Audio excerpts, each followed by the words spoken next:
Hey, and welcome to the Beer Garden. This is a Sidecar episode. I'm Jason, that's Brandon, and we have no time for pleasantries. Brandon, tell me about your beer. I've got Project 9 Pilsner here from Fernie Brewing. Fernie. Hey, Fernie. Yeah, Fernie's a few hours west of Calgary. Great ski town. Great brewery as well. It's not as well known, like, across the country as, say, like Whistler or Sunshine, Banff, that kind of thing. But arguably a better ski hill. So highly recommend people check out Fernie and their brewery. We rode Fernie together. Yes, we did. And I had not snowboarded.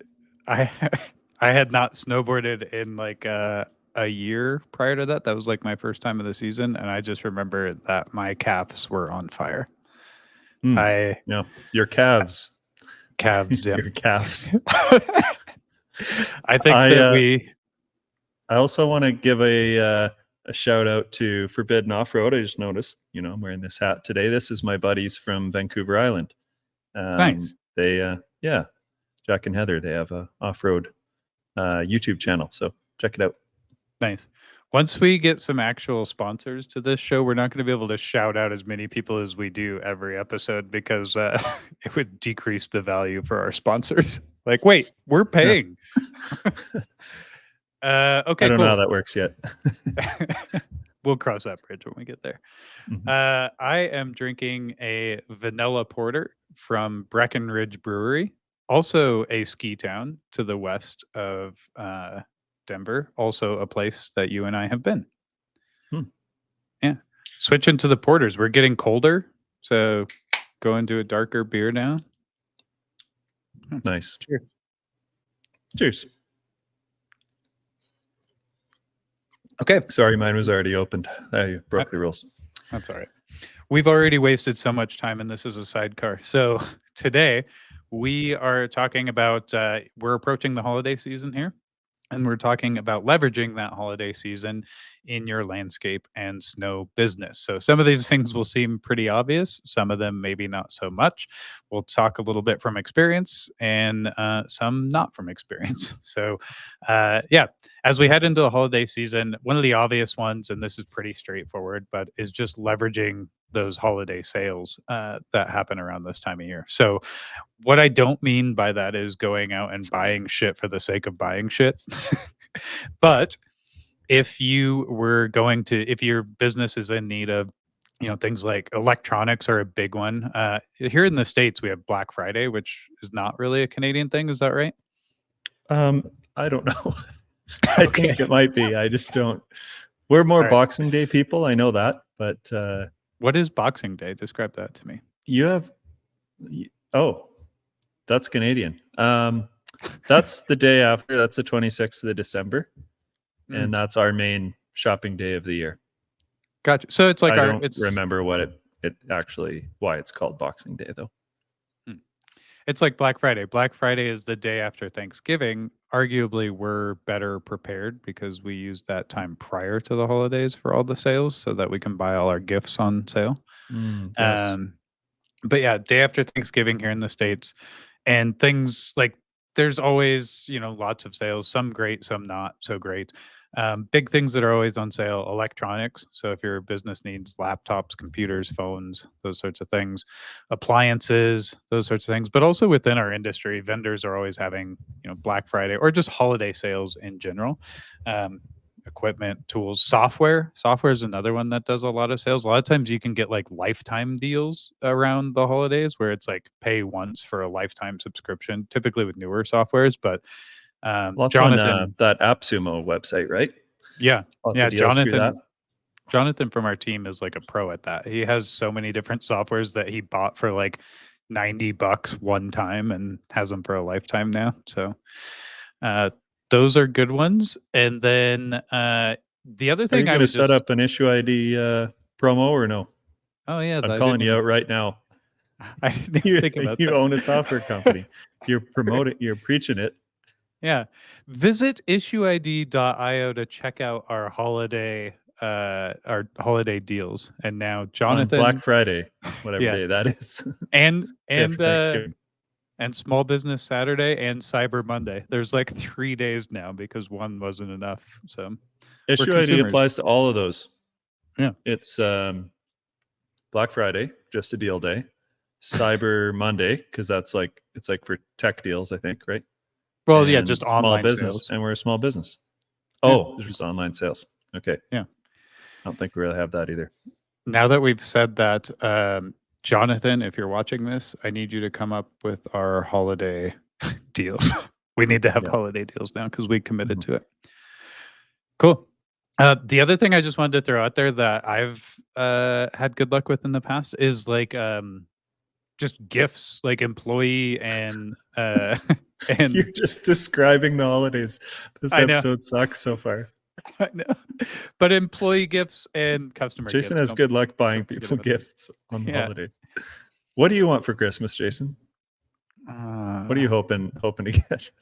I was hoping that you would buy me that 4-day training F4 training course down in Arizona where you actually get to drive a formula car and with professional drivers and they train you and coach you, or the rally one that we looked at. We'll see how many subscriptions we sell on Cyber Friday or whatever.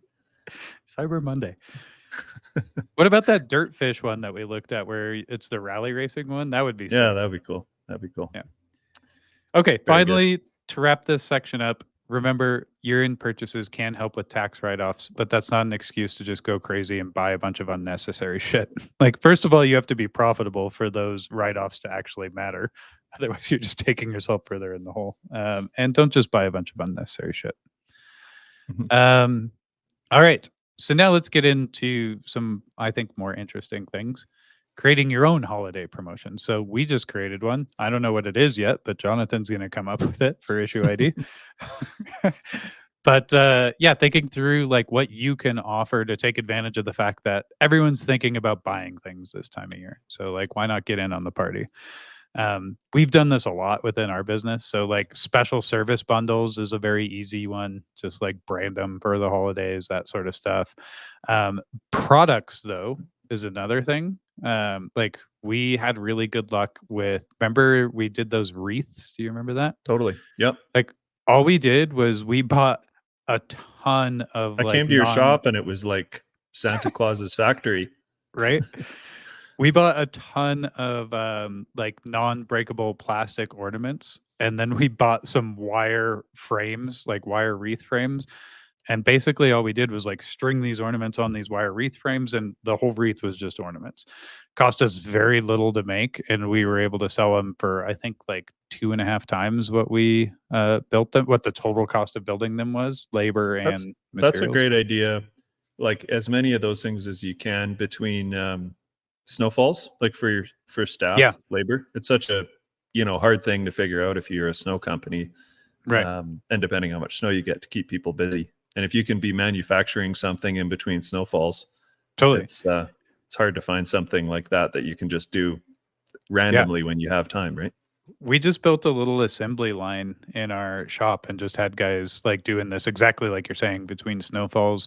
And the cool part for us was like, and I would recommend this, is have everyone like if you can set up an online store, which we'll talk about here in a minute, and have people pre-order, then you're not buying a bunch of stuff like hoping that you're going to sell it. So we just had people pre-order, and then we would just build based on our orders, and it was super simple. And I found too that like anything that you can do that's like you can encourage like that scarcity mindset during this time of year. Just watch what the other big retailers are doing and take a page out of their playbook. Everyone's like, you could only get this product this time of year. And it's then everyone's forms Tickle Me Elmo or whatever that thing was back in the day. Hell yeah. Furby.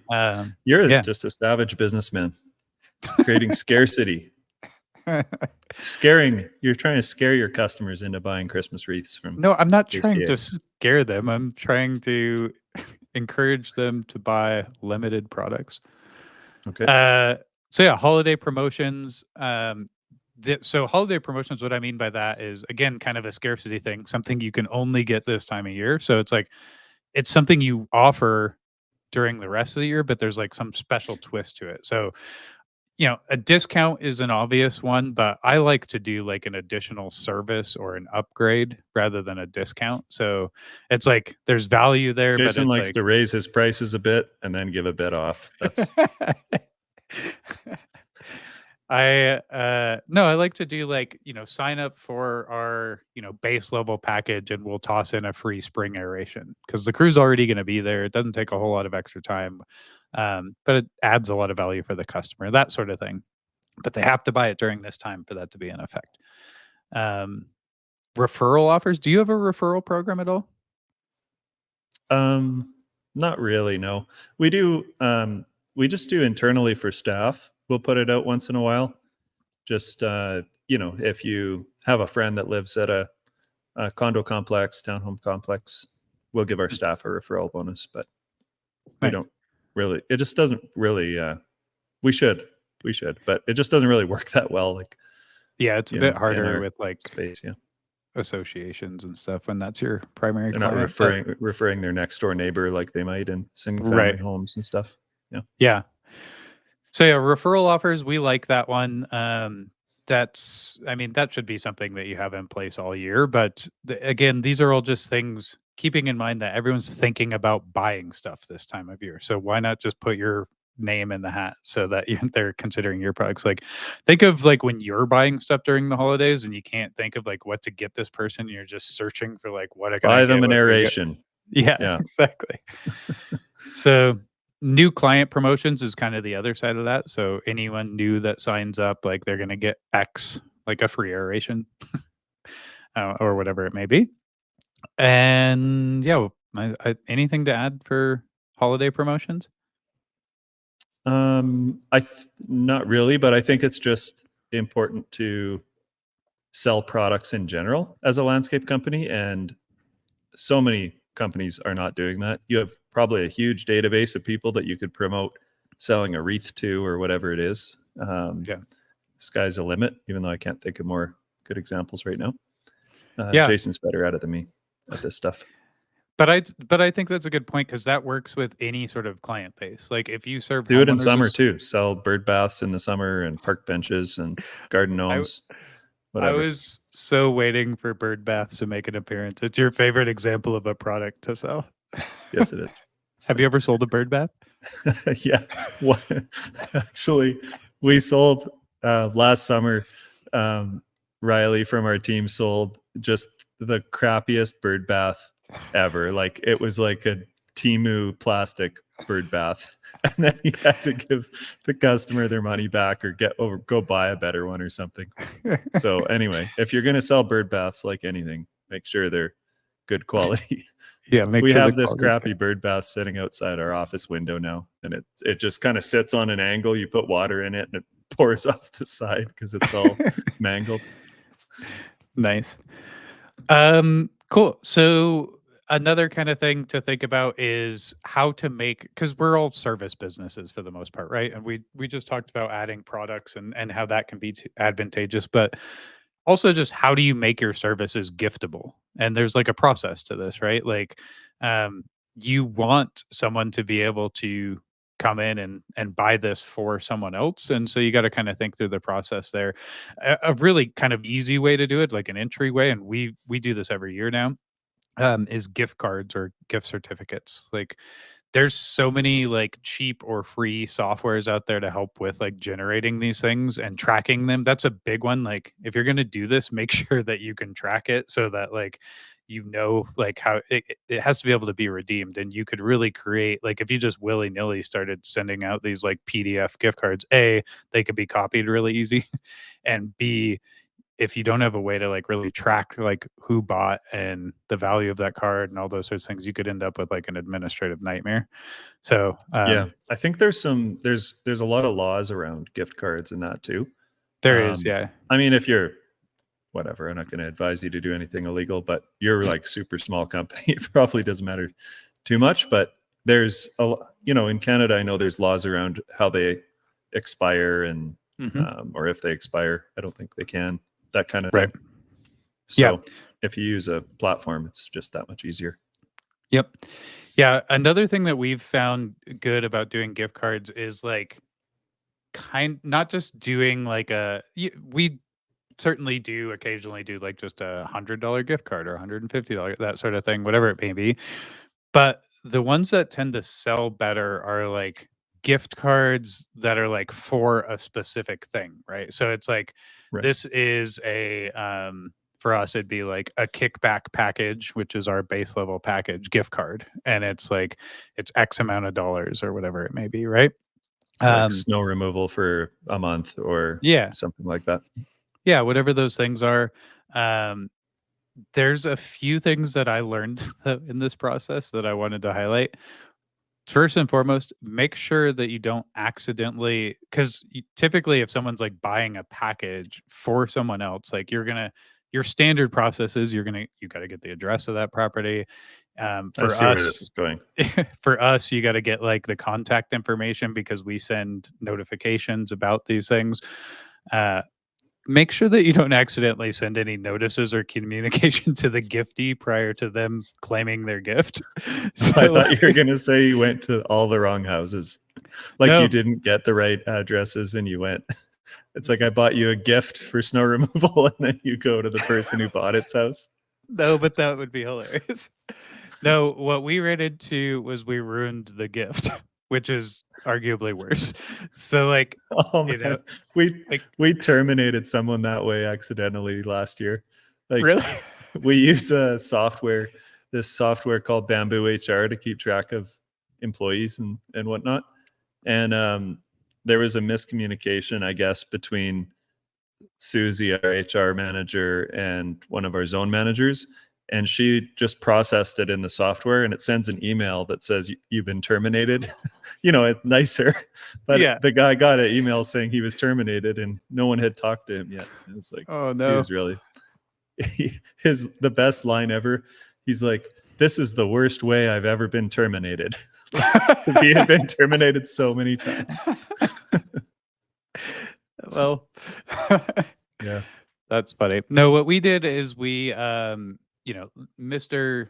Jones bought a package for like his grandmother or whatever and gave us the address and gave us her contact information because that's who we would be coordinating with on site, those sorts of things. And we just started scheduling the services in our system, forgetting about the fact that like as we schedule them, it sends out automatic notices to the person whose email's in there, like your service has been scheduled.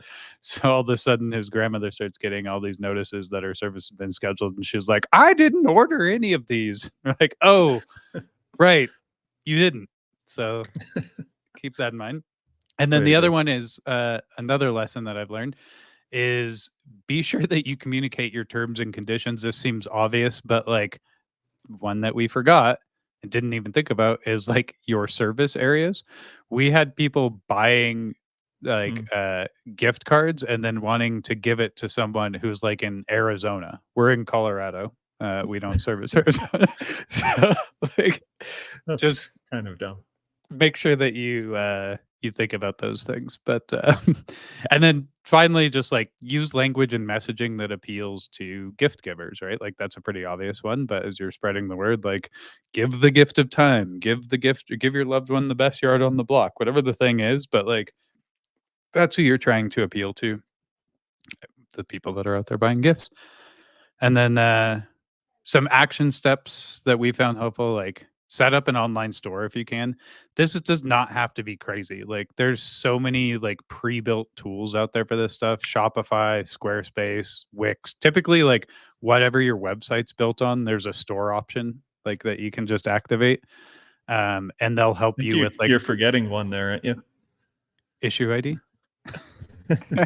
Well, I mean that's a feature that's coming. We already have a Mhm. pretty cool proof of concept built for it. Is that the one I was forgetting, or was there another one? Yeah. Yeah, Okay. your own. Yeah. Good. Cool. So yeah, set up an online store. Just make it simple for your customer to buy from you. You can get a lot of volume through these things. It's kind of crazy. Like you can crank out a ton of volume, and it's the classic like, um, you know, product style selling where it's like you're selling stuff as you're sleeping. Nothing's better than Like waking up in the morning, come into the office and realizing that you made a few $1,000 last night while you were asleep. Like that's pretty cool. So set up an online store and then build your marketing campaigns around this. So consider social media, email, like really think of like all the different ways that you can get in front of people's eyes. That's all this is. I mean, that's all marketing is really. I'm explaining very simple terms here, but like holidays and marketing, the yeah, basics. but everyone's just thinking about buying this time of year. Think about how to get in front of them. So don't rule it out just because all you serve is homeowners associations. Like those condo complexes, even though you only have one contact, the property manager or a few of the board members, like there's hundreds of people that live in those communities. Like make it a thing that you're getting out there and have them pass it on to all the homeowners there. Commercial buildings, same thing. There's a ton of people that work inside those buildings. Like this is a unique offering. You already have a relationship with the primary contacts. Like just get it out there. So email campaigns, and then play around with some paid ads. You don't have to spend a ton on it. I will say though, this is one that I would leverage your kind of like lists that you have first before going to paid ads, because everyone is advertising this time of year. So like costs and the competition are a lot higher this time of year. And then I already mentioned this a little bit, but make sure you have a plan for the fulfillment process. Because if you do start selling like crazy, like our wreaths kind of went gangbusters and it's like we had to turn it off after a minute.